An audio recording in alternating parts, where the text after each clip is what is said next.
Bonjour à toutes et à tous. Je suis ravi de vous trouver aujourd'hui pour le dernier webinaire avant l'été et avant les vacances. On a choisi un sujet, j'ai envie de dire, d'actualité par rapport aux vacances, notamment avec la question du remplacement et surtout de le présenter du côté juridique. Donc pour faire ça, on a invité le cabinet Balzan qui va pouvoir vous parler de tout ça. Donc, le cabinet Balzan, c'est un cabinet qui a été créé il y a une quinzaine d'années, qui est vraiment spécialisé dans tous les litiges, les contentieux pour les infirmiers libéraux. Donc, c'est un cabinet qui va s'occuper de toute la partie administrative du cabinet, session de patientèle, etc., etc. Et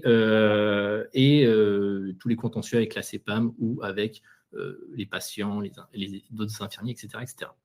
Donc voilà, donc je vois que ça se remplit au fur et à mesure. Ce que je vous propose, avant de commencer la présentation, c'est de répondre. Je vais vous présenter des petits sondages et vous allez pouvoir y répondre pour qu'on puisse savoir un peu à qui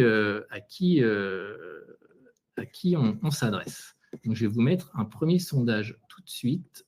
Tac, publier le sondage. Voilà. Donc là, est-ce que vous voyez bien à l'écran? N'hésitez pas à répondre dans le chat que vous voyez en bas à droite. Est-ce que vous voyez bien à l'écran le sondage qui s'est affiché? Normalement, on vous demande si vous êtes soit titulaire, collaborateur, remplaçant ou salarié.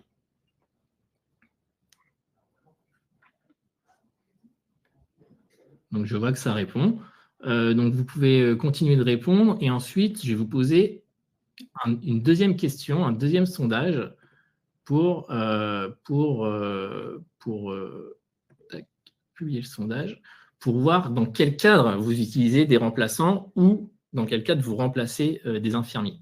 Donc, est-ce que vous remplacez de façon ponctuelle, par exemple en vacances, en cas de maladie, etc., ou lors d'un remplacement régulier pour notamment assurer la continuité des soins?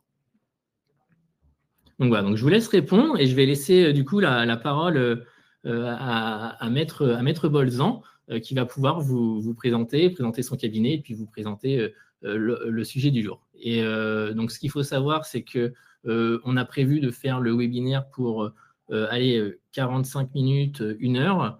Donc on va vous faire Maître Bolzan va vous faire toute la présentation sur le remplacement infirmier d'un point de vue juridique. N'hésitez pas à poser vos questions. En bas à droite, il y a un onglet questions. N'hésitez pas à les poser. On prendra le temps d'y répondre à la fin de la présentation. Donc voilà, je vous laisse la parole, Maître. Merci beaucoup. Bonjour à toutes et à tous. Je suis Maître Bolzan, effectivement. Je vais vous lancer le support de la présentation d'aujourd'hui qui aura trait donc, au remplacement, qui est un sujet d'actualité brûlant, si je peux dire, puisque j'imagine que en grande partie, si vous êtes là aujourd'hui, c'est par rapport à l'affaire qui a fait grand bruit en janvier dernier sur la requalification d'un remplacement en salariat. C'est une affaire que l'on connaît bien puisque c'est nous qui l'avons suivie et c'est nous qui gérons aujourd'hui l'appel puisque ce dossier est en cours d'appel. Donc, la décision n'est pas définitive. On va revenir évidemment sur cette affaire, mais au préalable, je vais quand même, parce que c'est ça le vrai cœur du sujet et le cœur de cette affaire, je vais quand même vous rappeler exactement dans quel cadre s'inscrit le remplacement entre infirmiers. Alors, tout d'abord, on va parler effectivement des conditions que doit remplir le remplaçant. La différence principale entre un remplaçant et un remplacé, un titulaire ou collaborateur, remplacé, c'est l'un ou l'autre, c'est que le remplaçant n'est pas conventionné. C'est pour ça d'ailleurs que le remplaçant ne recevra jamais d'argent de la CPAM. C'est toujours celui qui se fait remplacer qui va percevoir les honoraires, y compris au titre des soins réalisés par le remplaçant. D'accord? En revanche, aujourd'hui, le remplaçant peut facturer avec sa CPS remplaçant. Alors, on y reviendra, c'est important de l'utiliser, mais quand bien même le remplaçant facture avec sa CPS remplaçant, l'argent ira sur le compte de l'infirmier remplacé. Alors, le remplaçant, il n'est pas conventionné. Pour autant, ça reste un infirmier libéral à part entière. C'est-à-dire qu'il a son diplôme d'infirmier, évidemment. Il doit justifier, pour s'installer en tant que remplaçant libéral, il doit justifier de 2400 heures d'expérience préalable. Et puis, comme c'est un infirmier à part entière, il est inscrit à l'ordre, il a son numéro, il est inscrit à l'URSSAF puisque c'est un infirmier libéral, donc il est indépendant, il est inscrit auprès des différents organismes, Carpimco, etc. Et il va payer forcément toutes les charges afférentes à son statut libéral. Donc, c'est un infirmier diplômé, libéral et non conventionné. D'accord ? À ce titre, il est aussi, en tant que remplaçant, assuré au titre de sa responsabilité civile professionnelle, ce qui, j'en profite pour le rappeler, est une obligation pour n'importe quel infirmier libéral, quel que soit votre statut. Donc, collaborateur compris, on n'est pas couvert par la RCP du titulaire. On doit avoir une RCP en son nom propre. Deuxième grande différence entre le remplaçant et le remplacé, donc conventionné, non conventionné, c'est que le remplaçant n'a pas de patientèle et il n'a pas d'adresse professionnelle. On dit en réalité que le remplaçant prend la place du remplacé, il prend la situation conventionnelle du remplacé. Donc, un remplaçant qui vient remplacer un infirmier libéral non conventionné, il ne sera pas conventionné. Quand le remplacé est conventionné, le remplaçant prend sa situation et il est réputé travailler pour les besoins de son remplaçant à l'adresse du remplacé. Alors justement, comme le remplaçant n'est pas conventionné, il travaille sous couvert d'une autorisation qui lui est délivrée par le Conseil de l'ordre chaque année.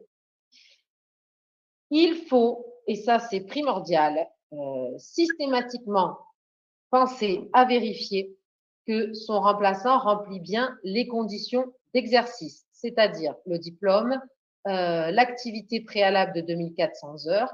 Et ça, le plus simple pour le vérifier, c'est précisément de demander copie de l'autorisation de remplacement. À partir du moment où l'infirmier dispose de cette autorisation, c'est qu'en amont, le Conseil de l'ordre s'est assuré qu'il avait son diplôme et ses heures d'exercice. Mais attention, et ça la Convention nationale le dit bien, c'est à l'infirmier remplacé de vérifier que le remplaçant remplit les conditions d'exercice. Alors, qu'est-ce qu'il se passe si finalement on s'aperçoit que le remplaçant n'a notamment pas d'autorisation de remplacement? D'abord, c'est l'assurance maladie qui pourrait y trouver à y redire. Et j'ai eu à traiter notamment de cas dans lesquels l'infirmier remplacé s'est trouvé poursuivi par les caisses et il lui était réclamé le remboursement des honoraires qu'il avait perçus au titre des soins réalisés par le remplaçant. Le remplacé, comme je vous l'ai dit, est conventionné, contrairement au remplaçant. Conventionné, ça veut dire quoi? C'est-à-dire que j'ai un lien entre l'infirmier et la CPAM. Ce lien, c'est la convention et la convention prévoit que c'est l'infirmier remplacé qui vérifie que le remplaçant remplit les conditions. À partir du moment où le remplacé n'a pas vérifié que le remplaçant avait notamment cette autorisation de l'ordre, eh bien, il est en tort vis-à-vis de la Convention nationale. Et comme c'est lui qui est lié à la CPAM, eh bien, c'est à lui que la CPAM va demander de rembourser. Et donc, j'ai eu le cas, effectivement, de poursuite pour des indus parce que le remplacé avait pris la tâche d'un remplaçant qui n'avait plus d'autorisation. Donc, primordial, vérifier toujours que son remplaçant dispose d'une autorisation délivrée par le Conseil de l'ordre. Cette autorisation, elle est admise pour 1 an. Donc, il faut la faire renouveler chaque année. Et ça, c'est au remplaçant de s'en occuper. Et là aussi, c'est important, on a eu le cas dans le 83 cette année, l'ordre, là, on n'est plus sur la CPM, mais c'est l'ordre qui a décidé de poursuivre en chambre disciplinaire l'intégralité des infirmiers remplaçants qui n'avaient pas renouveler en temps et en heure leur autorisation, ce qui fait que sur un certain laps de temps, plus ou moins long selon les infirmiers, sur un certain laps de temps, ils ont travaillé sans autorisation. Alors, je vous rassure tout de suite, on a eu des infirmiers remplaçants dans ce cas. Ils n'ont pas eu de radiation, de sanctions graves. Pour la plupart, les poursuites ont été rejetées. En attendant, ils ont quand même dû éprouver une procédure en chambre disciplinaire, ce qui a entraîné des frais et puis éventuellement également une lourdeur morale. C'est jamais très agréable de se retrouver poursuivi par le Conseil de l'ordre. Donc attention, autant pour le remplacé que pour le remplaçant, on vérifie les conditions et notamment la possession d'une autorisation de l'ordre à jour. Alors depuis tout à l'heure, je vous parle du remplaçant qui n'est pas conventionné. On peut quand même se faire remplacer par un infirmier conventionné. C'est généralement assez marginal comme situation parce que quand on recourt régulièrement de façon récurrente à un remplaçant, on ne va pas prendre un remplaçant conventionné, c'est-à-dire un remplaçant qui a déjà son propre cabinet et sa propre patientèle, tout simplement parce que le remplaçant, enfin l'infirmier qui a déjà une patientèle et un cabinet n'a pas le temps d'aller toutes les semaines ou une semaine sur deux remplacer un autre cabinet. Encore moins sur 10 ou 15 jours quand un autre infirmier prend des vacances. Donc, c'est vraiment une situation qui est extrêmement ponctuelle. On est plutôt sur du dépannage entre confrères. C'est ce qu'on appelait jadis l'entraide. Pour autant, il faut savoir que quand on se fait remplacer par un infirmier qui est conventionné, c'est possible, mais les conditions de remplacement, c'est-à-dire qu'on va voir juste après, restent les mêmes. C'est-à-dire qu'on est sur quelque chose qui doit être ponctuel et qui doit être temporaire. On n'est pas sur un fonctionnement régulier. La seule différence, c'est que comme on est sur du dépannage, l'infirmier qui est conventionné et qui va venir vous dépanner, on considère qu'il peut par exception utiliser sa CPS et facturer en direct à son nom. Voilà. Ça reste quelque chose de très ponctuel. Vous avez sur le site de l'ordre infirmier deux modèles de contrat. Le premier, c'est un remplacement entre un infirmier conventionné et un remplaçant autorisé. Le deuxième, c'est un modèle qui concerne le remplacement entre deux infirmiers titulaires de cabinet, donc deux infirmiers conventionnés. Voilà. Alors attention, dernière condition, le remplaçant ne remplace pas en pratique, ça paraît assez compliqué de remplacer trois infirmiers en même temps. Ça va devenir complexe en termes de temps, puisque la journée ne fait toujours que 24 heures. Voilà. Alors, quand on est remplaçant, encore une fois, on n'est pas conventionné. Donc, par définition, les caisses ne peuvent pas vous verser d'argent. Donc, c'est le remplacé qui va toucher l'intégralité des sommes facturées à la caisse et qui aura l'obligation de les restituer au remplaçant. D'accord ? Attention, les rétrocessions, elles sont versées à l'euro près. En tout cas, on évite les rétrocessions forfaitaires, c'est-à-dire qu'on ne peut pas décider avec son remplaçant qu'on lui versera 2 500 € tous les mois de rétrocession. La rétrocession, c'est l'ensemble des honoraires qu'on a perçus pour les soins réalisés par son remplaçant qui lui sont reversés et reversés rapidement, puisqu'on n'est pas censé retenir indéfiniment les honoraires. On peut quand même garder une petite partie, une sorte de redevance sur les sommes qui sont reversées au remplaçant. Cette redevance, elle va servir à couvrir les frais engagés par le remplacé pour les besoins du remplacement. Alors, par exemple, vous lui mettez à disposition un local, par exemple, le matériel à usage unique, le remplaçant se sert librement au cabinet et va l'utiliser. Ça représente des frais dont vous pouvez être indemnisé en conservant une petite partie des honoraires. Alors, généralement, on dit 10%. En réalité, il faut faire en sorte que ça se calque à peu près sur une réalité. Voilà. C'est-à-dire que si le remplaçant ne vous coûte rien, que vous lui prenez 10% des honoraires rétrocédés, bon, on va considérer que vous vous enrichissez. Alors là, on n'est pas à l'euro près sur la redevance, mais le risque, c'est d'une part de se retrouver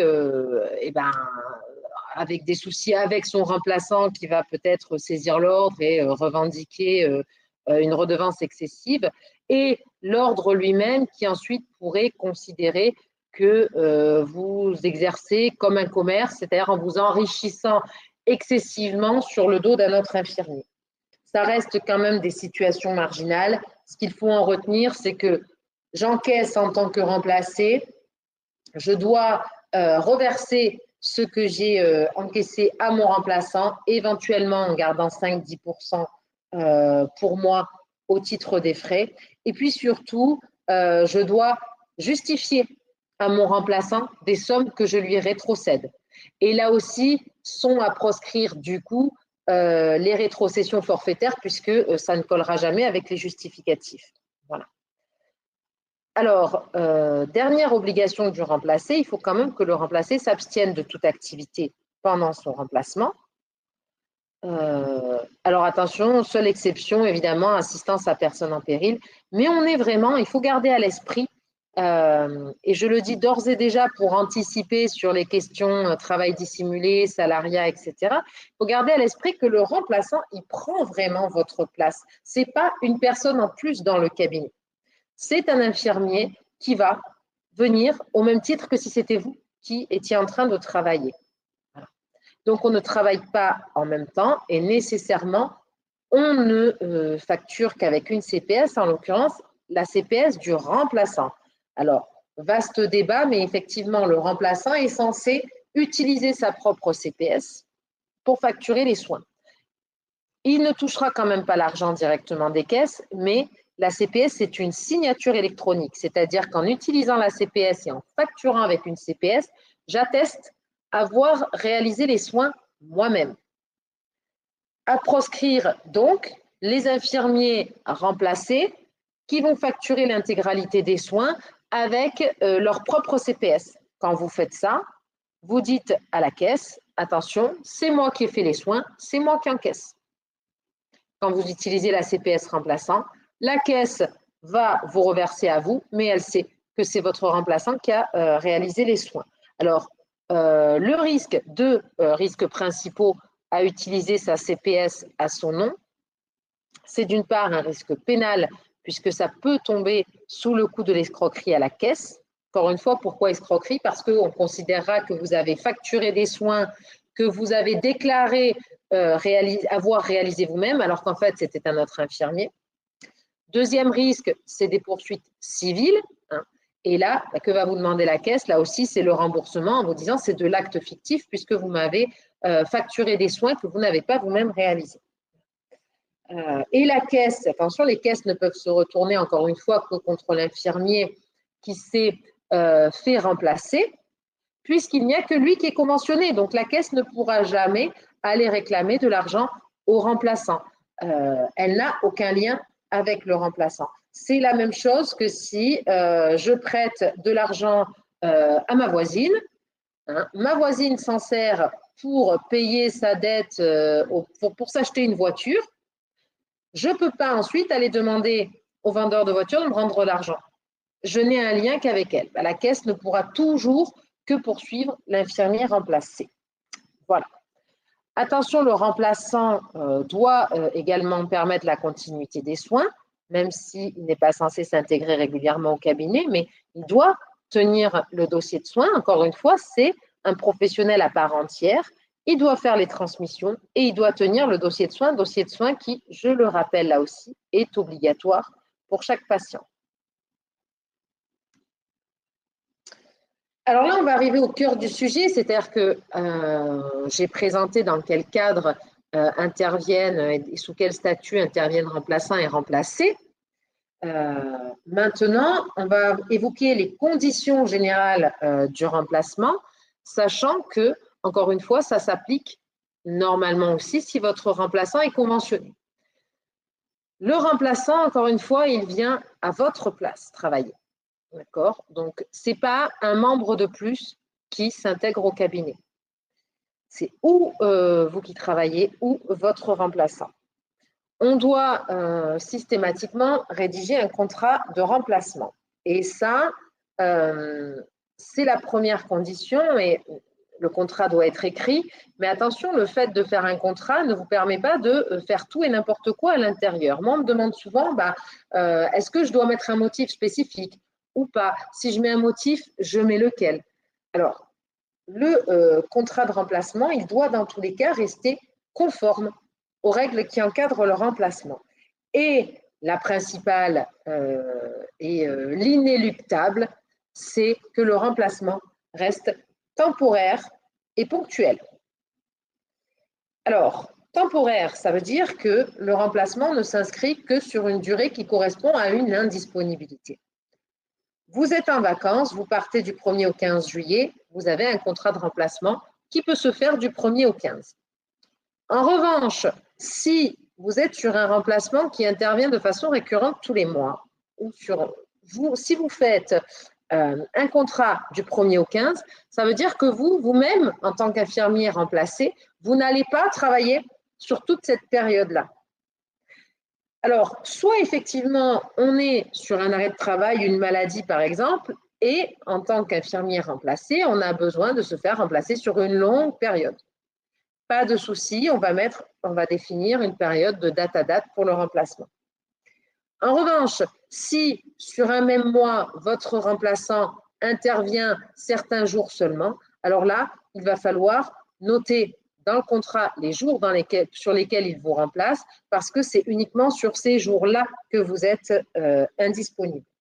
Donc, temporaire, ça veut dire que le remplacement n'intervient que sur certaines périodes très précises, périodes sur lesquelles vous-même, en tant que remplacé, vous ne travaillez pas. D'accord ? Attention, on a des requalifications de contrats qui sont intervenues justement sur des contrats de date à date pendant lesquels l'infirmier remplacé est venu travailler.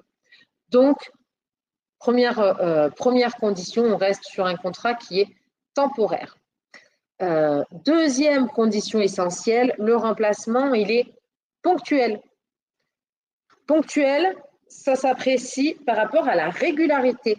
C'est-à-dire que même 3 jours par mois, tous les mois, on est sur une récurrence, sur quelque chose qui est régulier. On a des décisions d'ailleurs qui ont sanctionné des contrats avec des remplaçants qui venaient un week-end sur 2, par exemple. On reste sur 6 jours par mois, vendredi, samedi, dimanche, une semaine sur 2. Pour autant, on est sur quelque chose de récurrent. Et c'est là où, dans votre contrat de remplacement que vous devez donc faire à l'écrit, il va être important de bien définir le motif. Le motif en soi, ça n'est pas une condition obligatoire du remplacement, mais le motif va permettre d'apprécier si vous êtes sur un remplacement de nature régulière ou si vous êtes réellement sur quelque chose de ponctuel.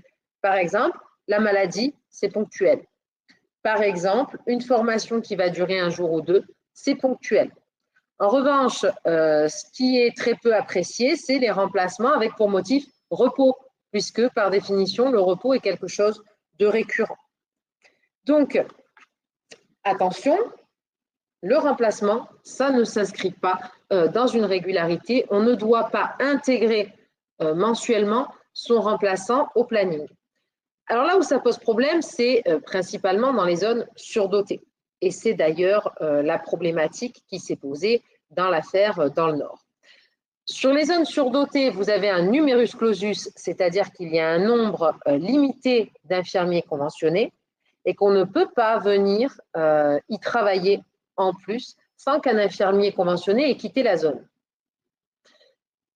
Donc, puisqu'on ne peut pas faire venir de conventionnés, par définition, on ne va pas pouvoir faire venir ni d'associés, ni de collaborateurs. Reste quoi? Le remplaçant, qui là encore, n'étant pas conventionné, peut aller travailler absolument où il veut.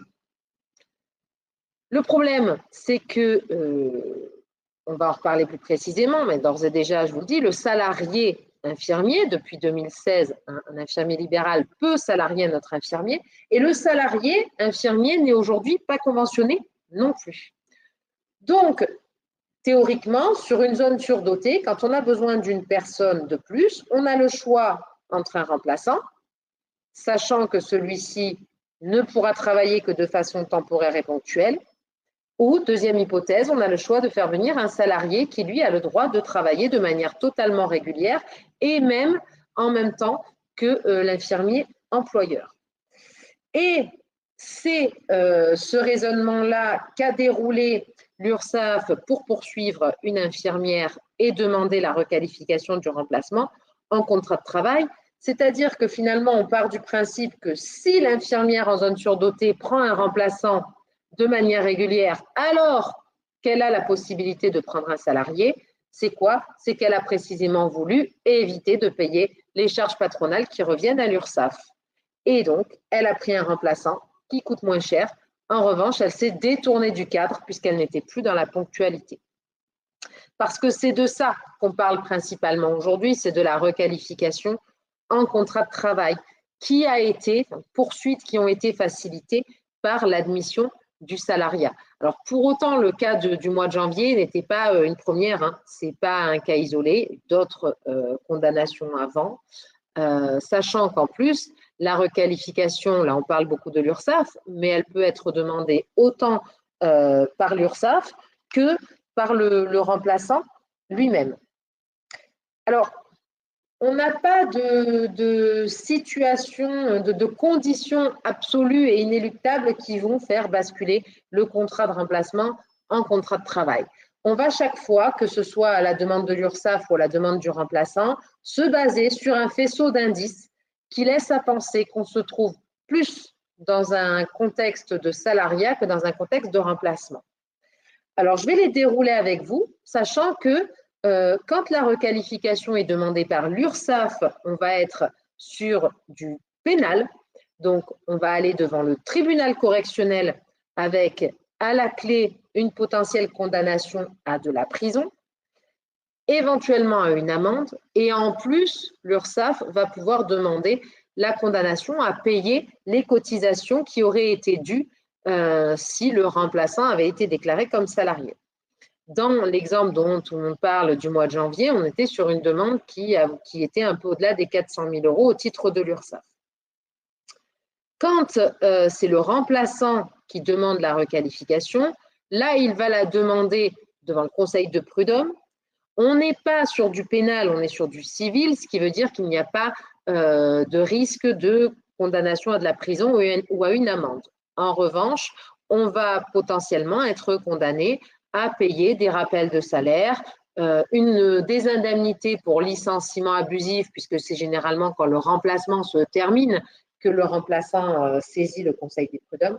Mais c'est des indemnités qu'on va principalement verser aux remplaçants.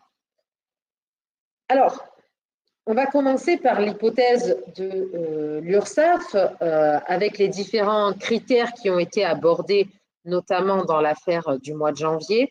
Et puis, vous verrez que dans des cas similaires, mais dans lesquels c'était le remplaçant qui poursuivait le remplacé, les tribunaux n'ont pas tout à fait la même appréciation. Alors, on était dans le cas du mois de janvier avec une infirmière, cas très classique en zone surdotée, qui partageait le planning avec le remplaçant. Donc, elle était seule, elle avait une remplaçante pour 10-12 jours tous les mois pour pouvoir assurer la continuité des soins. Pour l'historique, on est sur une infirmière qui a commencé par un contrôle CPAM pour de l'indu.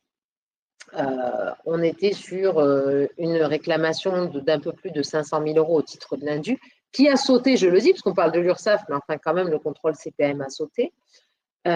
Et forcément, la CPAM mettant son nez dans les affaires de l'infirmière, s'est aperçu qu'il y avait une remplaçante qui intervenait régulièrement, qui intervenait à hauteur de 10-12 jours par mois et qu'a fait la CPAM. Elle a passé un petit coup de fil à l'URSSAF et a dit à l'URSSAF, là, je pense on a une bonne cliente pour du travail dissimulé.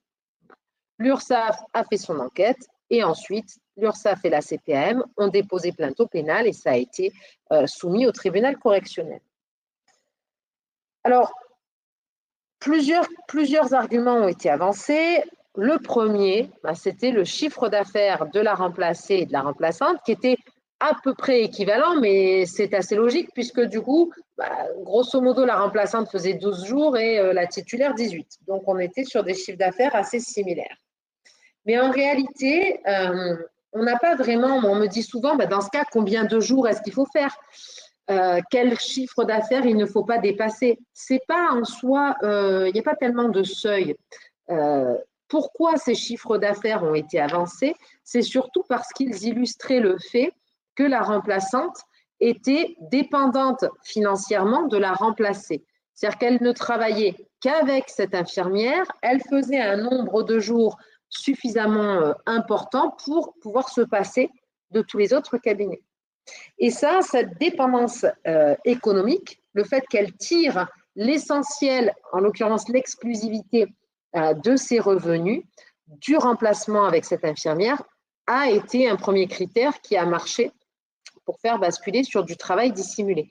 Pourquoi? Parce qu'un salarié, quand vous travaillez en tant que salarié pour une clinique, pour un hôpital, qu'importe, vos revenus, ils viennent bien de ce travail, exclusivement de ce travail. Et en tant que remplaçante, normalement, elle est censée n'intervenir que de manière ponctuelle. Or, par définition, si elle tire l'intégralité de ses revenus d'un même cabinet, c'est que ça n'est plus du tout quelque chose de ponctuel et qu'elle est dépendante de cette intervention-là. Et ça, c'est un critère qui a été repris à de multiples reprises par des décisions de justice. Et on en a déjà en 2017, par exemple, la Cour de cassation avait déjà retenu pour condamner une infirmière au titre du travail dissimulé, le fait que la remplaçante était dépendante économiquement. Alors, on va vraiment analyser, ça va être à chaque fois du cas par cas, mais on va analyser effectivement la situation financière des deux dans l'ensemble. Deuxième critère qui a joué dans la balance, c'est le fait que la remplaçante venait de manière régulière, ce qui est totalement contraire au statut du remplacement. Troisième critère, le fait que la titulaire faisait les plannings, elle envoyait les plannings à sa remplaçante. Alors, ça vous paraît logique, évidemment, puisque la remplaçante est là pour pallier à l'indisponibilité. Donc, par principe, c'est forcément celle qui se fait remplacer qui va donner ses jours d'indisponibilité. Pour autant, le tribunal a considéré que ça témoignait d'un lien de subordination, c'est-à-dire d'un pouvoir de direction de la part de l'infirmière remplacée sur la remplaçante. Et ça, c'est un critère qu'on retrouve également aussi lorsqu'on se trouve devant le Conseil des prud'hommes, c'est-à-dire lorsque c'est le remplaçant qui demande la requalification, on va rechercher s'il y avait un lien de subordination entre la remplacée et la remplaçante. Et bien souvent, le fait justement d'élaborer unilatéralement les plannings et de les envoyer au remplaçant est un critère qui témoigne d'un lien de subordination. Autre critère qui est lié, c'est le fait que, en cas de problème avec les patients, en cas de besoin d'explication, en cas de besoin de précision sur un protocole, c'est la remplacée qui intervenait. Alors, soit en direct auprès des patients, soit en donnant des explications, des orientations aux remplaçants. Là aussi, on est sur un critère qui a témoigné d'un lien de subordination. Alors, ça paraît toujours logique, puisqu'encore une fois, les patients sont ceux de la remplacer. Donc, évidemment qu'elle a toutes les infos, qu'elle a toutes les données. Mais justement, le fait qu'elle s'en charge, qu'elle se charge de ce relationnel-là, qu'elle se charge des problématiques que peut rencontrer la remplaçante, témoigne d'une subordination et en tout cas ne correspond pas à l'indépendance que doit avoir la remplaçante dans l'exercice de son activité. Donc, on est là encore sur un critère qui va pouvoir faire basculer la balance en faveur d'un travail dissimulé, que ce soit à la demande de l'URSSAF ou que ce soit à la demande du remplaçant. Autre critère qui a été mis sur le tapis en janvier, le fait que les contrats de remplacement n'avaient pas de motif. Ça, je l'ai dit tout à l'heure, il y a plusieurs décisions bien avant celle de 2025 qui ont posé comme principe qu'un remplacement avait un motif. Et pourquoi? Encore une fois, parce que ce motif doit pouvoir illustrer la ponctualité du remplacement et, à contrario, ne pas témoigner d'une récurrence. Donc là encore, on est sur une appréciation de la régularité par le biais d'une mention du contrat. Alors, on a un autre critère qui a été avancé, qui laisse un petit peu, qui laisse un peu songeur, c'est-à-dire que l'URSSAF avançait que, de toute façon, cette remplaçante, elle n'avait pas de patientèle. Ah oui, c'est le principe du remplaçant, il n'est pas conventionné, il n'a pas de patientèle, il n'a pas de cabinet. Elle n'a pas de patientèle, donc elle n'est pas collaboratrice. Bah oui, elle était remplaçante, ça va de soi. En tout cas, on ne peut pas du coup considérer que le lien qui l'unissait au remplacé était un lien finalement de collaboration. Et comme ce remplacement n'était pas non plus ponctuel et temporaire, eh ben, elle n'était pas non plus remplaçante. Qu'est-ce qui reste aux yeux de l'URSSAF? Le salariat. Attention, là, on est par contre sur un critère qui est un petit peu galvaudé parce que nécessairement, elle ne pouvait pas avoir de patientèle. Aujourd'hui, ensuite, devant le tribunal, on le retourne en disant puisqu'elle n'en a pas, elle n'était pas remplaçante. Mais c'est parce qu'elle était remplaçante qu'elle n'en avait pas en réalité. Quoi qu'il en soit, on est sur un critère un peu galvaudé et qui d'ailleurs n'est pas retenu par les conseils de prud'homme quand eux sont saisis par les remplaçants. Voilà. On est sur quelque chose qui a été assez propre à cette affaire de 2025. Voilà pour les grandes lignes, mais encore une fois, on ne peut pas dégager un nombre strict de critères. À chaque fois, que ce soit devant un conseil de prud'homme à la demande du remplaçant ou devant un correctionnel à la demande de l'URSSAF, on va être sur une appréciation globale de la relation qui a uni les deux. Il faut garder à l'esprit qu'il faut principalement éviter la régularité et la dépendance économique de la part du remplaçant. Et puis, il faut éviter de permettre la reconnaissance d'un lien de subordination, c'est-à-dire qu'il faut que le remplaçant puisse rester indépendant.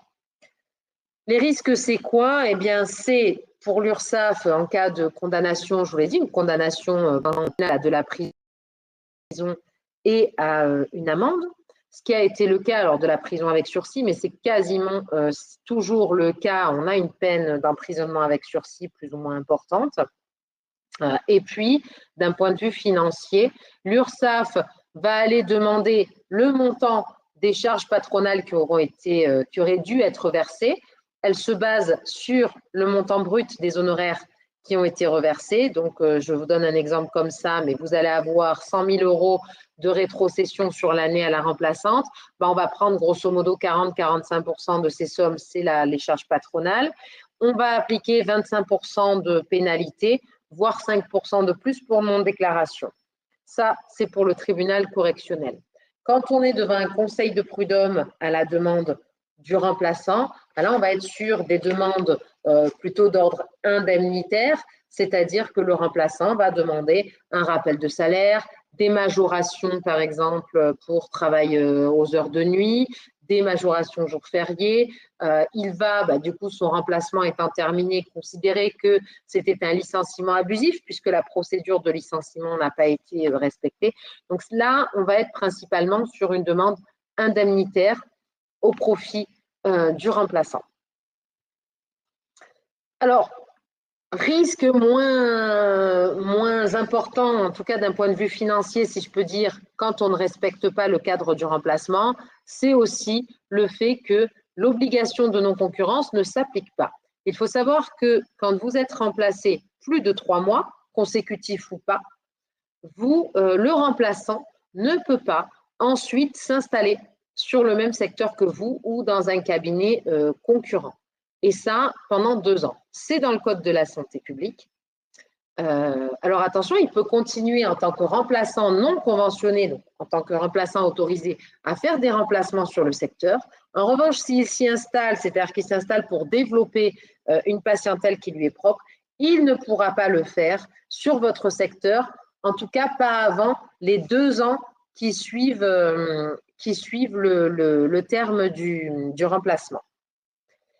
Alors, ça reste quand même un risque et ça reste quand même à prendre en compte quand on est remplacé.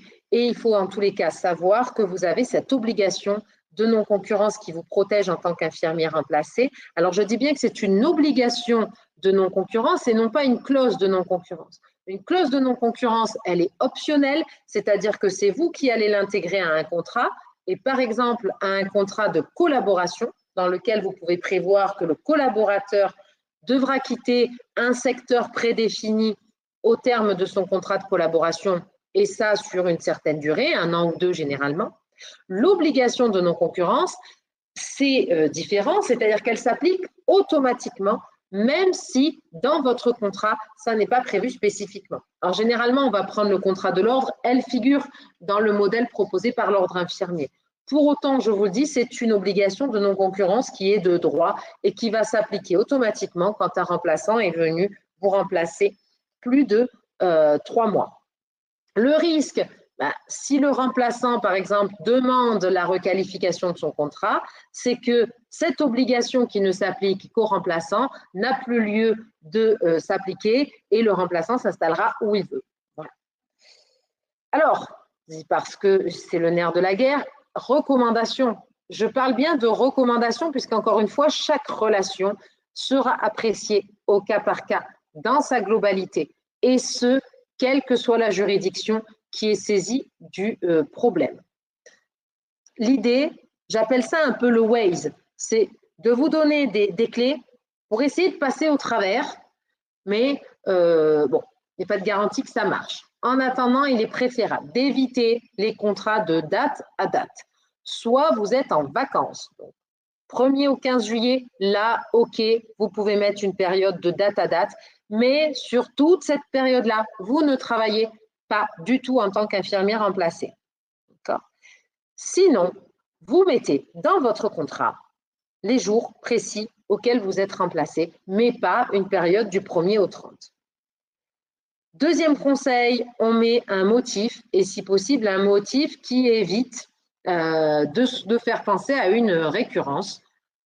Typiquement, le repos, c'est le type de motif un peu litigieux. Privilégier les vacances, privilégier la formation ou indisponibilité vers rien d'autre. Troisième conseil, allez plutôt vers des remplaçants qui ont d'autres cabinets. Pourquoi? Parce qu'on l'a vu, un des critères principaux, c'est la dépendance économique du remplaçant. Alors qu'un remplaçant qui intervient dans plusieurs cabinets a de multiples sources de revenus et par conséquent, il va être plus difficilement considéré comme dépendant de votre cabinet.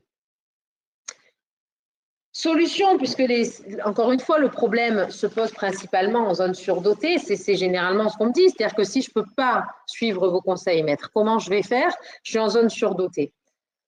Alors, les commissions paritaires départementales peuvent accorder des conventionnements dérogatoires. Attention, j'ai bien conscience qu'en pratique, c'est quasiment jamais le cas. Deuxième hypothèse, c'est vous rapprocher d'autres cabinets, fusionner des cabinets. Alors, c'est sûr que ça nécessite généralement un petit tri dans la patientèle, hein, mais c'est peut-être finalement comme ça qu'on arrivera à faire comprendre aux instances qu'il y a une véritable problématique en zone surdotée et que les statistiques considèrent qu'il y a trop d'infirmiers par rapport aux patients, mais que sur le terrain, il y a généralement trop de patients pour le nombre d'infirmiers. Voilà, j'espère vous avoir déjà apporté un éclairage relativement complet et je suis à l'écoute de vos questions à ce stade. Super, merci, merci beaucoup. C'était très clair, très instructif. Moi, j'ai appris beaucoup de choses, mais je vais quand même regarder le replay après pour bien tout cerner encore. D'ailleurs, vous allez tous le recevoir après. Alors, effectivement, maintenant, on va pouvoir passer à vos différentes questions. Il y en a eu pas mal, donc je vais les prendre dans l'ordre. On essaiera d'y répondre voilà, le plus simplement possible. Si jamais on voit qu'on n'a pas le temps, ou que c'est des cas vraiment particuliers qui méritent d'être adressés voilà, n'hésitez pas à contacter directement Maître Bolzan. Je crois qu'elle a mis ses contacts Vous avez, oui, tout à fait les contacts. N'hésitez pas. Elle est là pour ça, en tout cas. Donc, voilà. En tout cas, bon, juste par rapport à OZ, bon, moi je suis quand même content de voir que d'un point de vue juridique, j'ai noté qu'on vous aidait, qu'on aide nos clients sur deux aspects en tout cas, qui sont par rapport à ce que j'ai retenu de la présentation, tout ce qui concerne les rétrocessions. On vous envoie vraiment un justificatif de rétrocession qui est ultra détaillé et qui permet d'être communiqué aux remplacés. Aux remplaçants plutôt, et aussi sur toute la partie continuité des soins, où en fait on offre la possibilité aux remplaçants de venir compléter avec vous qui êtes titulaire, collaborateur, même salarié, compléter les dossiers de soins de vos patients, c'est super important. Donc voilà, donc je suis plutôt content qu'on puisse œuvrer à ce niveau-là. Donc voilà, ceci étant dit, je vais prendre les questions du coup dans l'ordre. Il y en a certaines sur lesquelles je pourrais répondre et d'autres où je vous les adresserai directement. Alors, il y a Sandra qui nous dit « J'ai des remplaçants qui travaillent pour plusieurs infidèles. Je souhaite les salarier, mais le coût d'OZEN est de 119 € par infirmière salariée. Cela signifie qu'un titulaire devra payer ce montant pour des salariés déjà rémunérés par une autre infirmière qui devra, elle aussi, payer 119 €. Donc là, d'un point de vue commercial concernant OZEN, donc ce qu'il faut comprendre, c'est que le logiciel, nous, justement, pour pouvoir notamment pallier à la continuité des soins, il est totalement gratuit pour les remplaçants. C'est quelque chose qui est super important pour nous. On sait très bien que les remplaçants, ils vont devoir travailler dans plusieurs cabinets et il est inenvisageable pour nous qu'ils payent chacun un logiciel. Ce qu'on fait payer, c'est pour les cabinets qui ont des salariés à plein temps. Typiquement, je prends un exemple, un cabinet qui a un titulaire, 10 salariés, il va générer peut-être 1 million de chiffre d'affaires en soins infirmiers. Et ces cabinets-là, effectivement, on leur fait payer une licence par salarié. S'il y a des salariés qui ne font que quelques jours par mois, comme on l'a vu là, en fait, dans la présentation, effectivement, on saura s'adapter d'un point de vue commercial et les considérer comme un remplaçant pour leur offrir une gratuité de l'outil pour qu'ils puissent l'utiliser et participer au bon fonctionnement du cabinet. Donc voilà, donc n'hésitez pas à revenir me voir s'il y a d'autres questions de ce point de vue-là. Ensuite, il y a Damien qui nous demande, qui nous dit, la rétrocession retenue doit-elle obligatoirement être en pourcentage ou un montant fixe calculé au minimum? Alors, j'ai un peu de mal à lire. Oui, j'ai compris la question, oui. C'est-à-dire que vraiment, est-ce qu'on est obligé de prendre un pourcentage quand les frais de remplacement sont vraiment minimes? Alors non, ça peut être tout à fait un montant fixe, comme dans la collaboration libérale. D'ailleurs, l'appréciation sera toujours plus favorable si vous ne vous êtes pas enrichi et que vous avez calculé au plus juste. Donc, effectivement, vous pouvez tout à fait garder une somme fixe si elle est beaucoup plus avantageuse pour le remplaçant et qu'elle est beaucoup plus proche de la réalité des frais. Ok, merci. Il y a Sandra qui nous demande si la mise à disposition de la patientèle fait partie de la rétrocession d'honoraires. Non.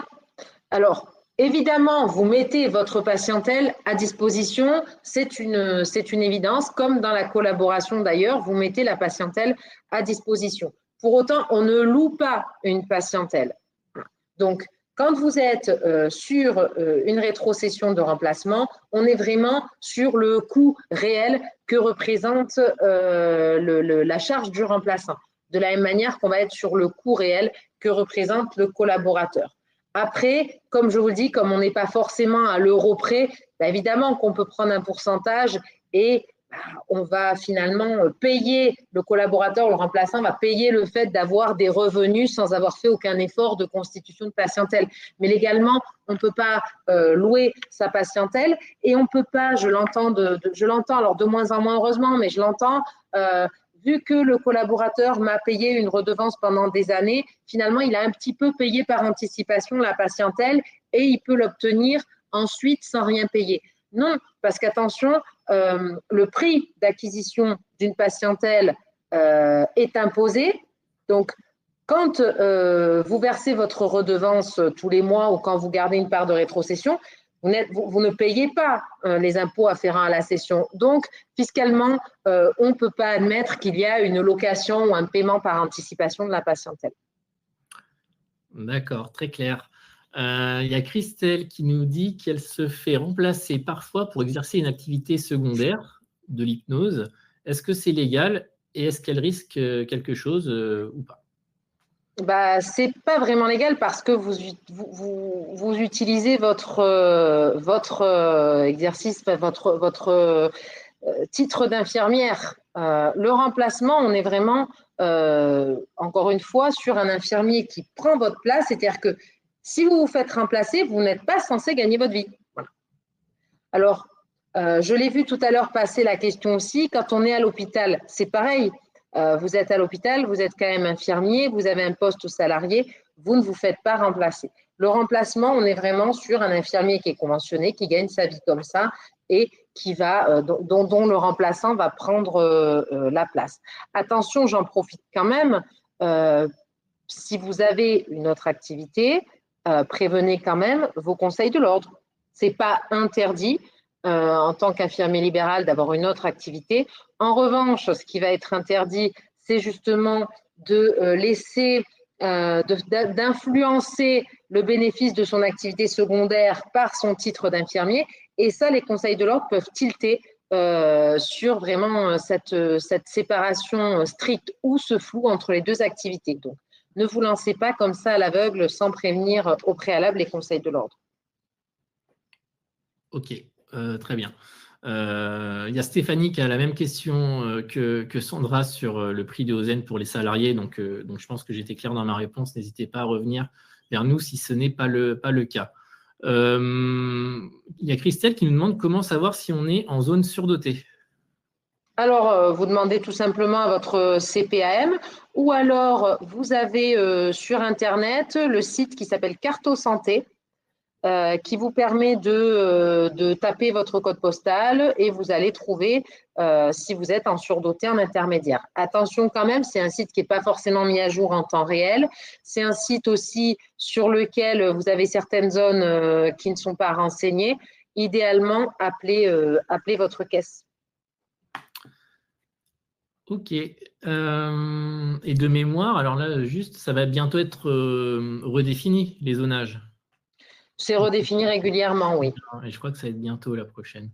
Il y a Damien qui nous dit ce que je ne comprends pas, c'est que le remplaçant paye aussi des charges à l'URSSAF et Carpimco. Donc, en contrat de travail, les deux parties payent des charges plus charges patronales pour le titulaire. Alors, ça, c'est souvent la question qu'on me pose, c'est-à-dire que si le contrat est requalifié, est-ce que le remplaçant est remboursé des charges qu'il a payées? Mais non, l'URSSAF, ils ne poursuivent pas le remplaçant.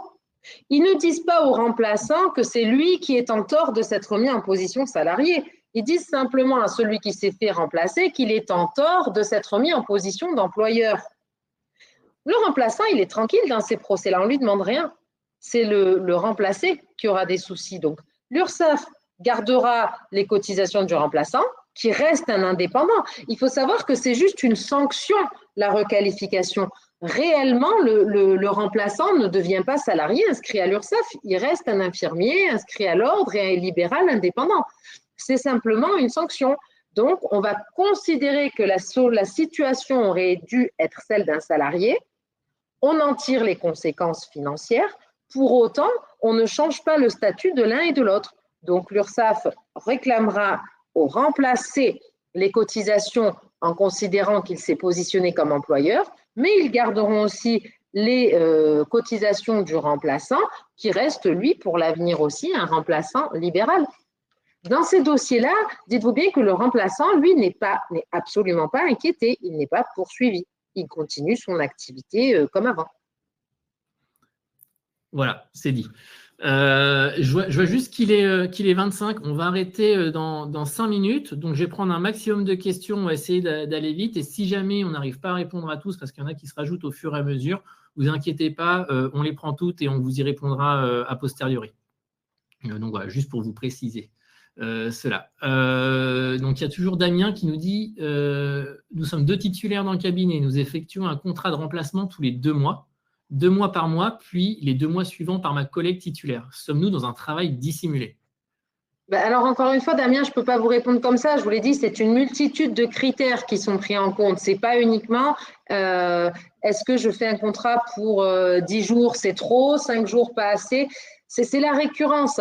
Déjà, il y a plusieurs critères, dont la récurrence. A priori, vous faites des contrats toute l'année. Simplement, vous les coupez de 2 mois en 2 mois. Ça reste toute l'année. Hein, souvent, on me dit, je vais faire mes contrats par trimestre ou je fais mes contrats tous les mois, comme ça se voit moins. Oui, mais même si vous faites un contrat d'1 mois chaque mois, le fait est que tous les mois, vous vous faites remplacer par le même. Donc, le critère de la régularité, il y est. Après, comme je vous l'ai dit, c'est avec les autres critères qu'il faut voir si oui ou non, on a un risque qui est plus ou moins important de requalification. Après, dites-vous bien que, encore une fois, ça coûte cher un contrôle URSSAF. L'URSSAF ne va pas aller poursuivre pour gagner 3 francs 6 sous. Alors souvent, la question me demande, est-ce que 10 jours par mois, c'est trop? Est-ce que 5 jours par mois, ça suffit? Est-ce que, en réalité, l'URSSAF, encore une fois, elle va réclamer de l'argent sur la base des rétrocessions que vous avez versées au total sur l'année et sur les 3 voire 5 dernières années à votre remplaçant. Si ces sommes, elles sont importantes, l'URSSAF, elle a beaucoup à récupérer. Donc, elle va forcément aller plutôt contrôler des infirmiers dont elle sait qu'il y a un nombre de jours important. D'une part, ça lui garantit le critère de la dépendance économique. Et puis, d'autre part, c'est là qu'elle va gagner le plus. C'est sûr qu'un remplaçant qui fait 3 jours par mois dans un cabinet, même s'il le fait tous les mois, on est sur de la récurrence. La dépendance économique, on n'y sera probablement pas. Et dans tous les cas, l'URSSAF, ça ne sera pas sa priorité en termes de recouvrement. Voilà, il y a quand même la pratique derrière. On contrôle les gens sur qui on a de l'argent à récupérer. Et je reprends l'exemple de janvier. Pourquoi? On était sur 500 000 euros, vous voyez. Voilà. Ce qui ne serait pas forcément votre cas, Damien, je ne sais pas. Mais en tout cas, gardez bien à l'esprit que c'est tous les critères dont on a parlé qui vont rentrer en compte. Voilà, et effectivement, j'ai oublié, je voulais rebondir dessus parce que le chiffre était assez édifiant, j'ai envie de dire, d'un point de vue du sondage qu'on a fait, quand on a demandé si les personnes qui étaient présentes au webinaire faisaient un remplacement régulier ou ponctuel. On est clairement à 75% de personnes, d'infirmiers qui effectuent des remplacements réguliers. Donc, on voit qu'il y a quand même une grosse différence en fait en ce que donne le cadre juridique et ce qui est appliqué dans les faits. Donc après, effectivement, l'URSSAF fait son métier et va forcément le faire de façon à maximiser son gain pour recouvrir l'argent. Juste, j'ai une question qui me paraît intéressante quand même, si je peux me permettre, c'est celle des collaborateurs. On me demande si le collaborateur a le même risque.